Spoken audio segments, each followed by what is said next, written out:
Amazon, that friendly company that delivers packages to your home, is one of the most profitable companies in the world.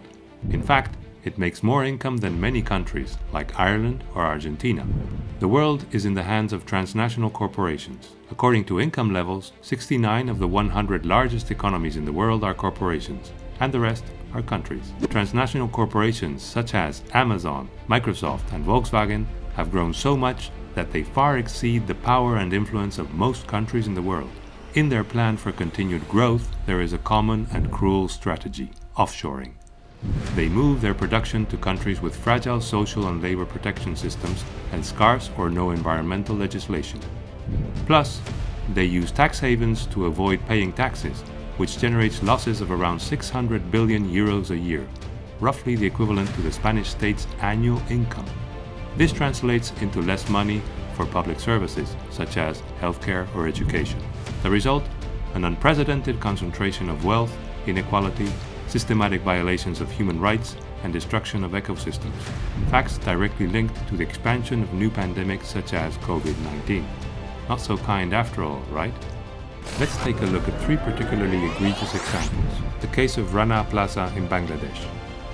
In 2013, a textile factory in Bangladesh collapsed, where clothes for brands such as El Corte Inglés, Inditex, and Mango were being manufactured in extremely precarious conditions. More than 1,000 people died and 2,500 were injured. The factory owner was condemned to 3 years in prison, but nobody else was held responsible.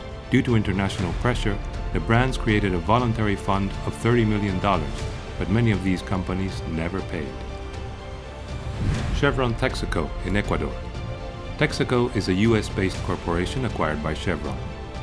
Over 30 years, it has dumped more than 500,000 barrels of crude oil into the Amazon rainforest, polluting aquifers, causing thousands of deaths and increasing diseases such as cancer by 130%.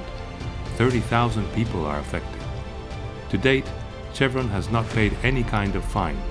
In fact, Chevron denounced Ecuador before the International Court of Justice in The Hague for damaging the corporation's image. Despite 27 years of fighting, affected communities have not received any compensation at all. Blackstone and access to housing in Spain. Another example is Blackstone, the famous speculative fund that in Spain alone owns nearly 30,000 houses and is one of the alleged culprits in inflating rental prices and kicking thousands of families who were unable to afford price increases out of their homes. Despite many transnational corporations being responsible for human rights violations and environmental crimes, there is no international agreement to hold them accountable. We cannot wait for them to start changing on their own. Clear and ambitious regulation is needed. These corporations will stop at nothing to make profit. For transnationals, the center of everything is money, not life. But what if we turn this around? The center of everything is life, not money.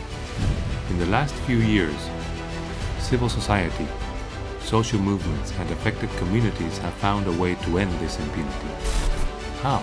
By promoting the creation of a binding treaty at the United Nations, an agreement that obliges transnational corporations to respect human rights and the environment. This historic process started in 2014. Many governments have already positioned themselves in favor of an ambitious binding treaty. Yet, many other governments and corporations want to stop this process. This is why actions must continue.